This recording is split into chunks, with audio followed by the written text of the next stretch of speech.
I'm going to show you how to place a image on top of a photograph, and that image that's on top of the photograph is going to merge nicely into the photograph itself.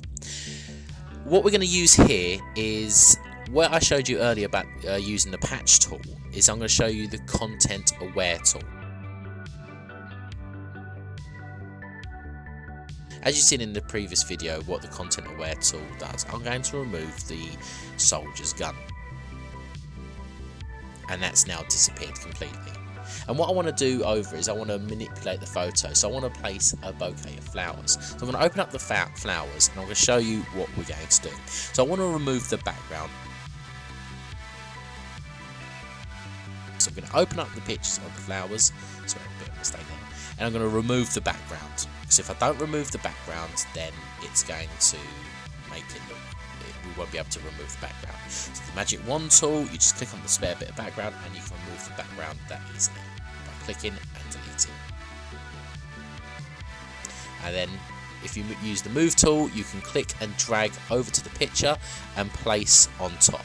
Now the picture's going to be a lot bigger than it is, so we use Ctrl-T to shrink it down.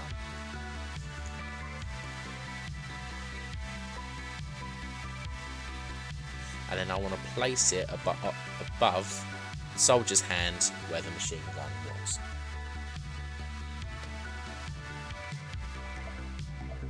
Just going to rotate it and just place it over the top into position, because I want the stems to be removed so it makes the soldier look like he's carrying a bouquet of flowers. Just drag it into place.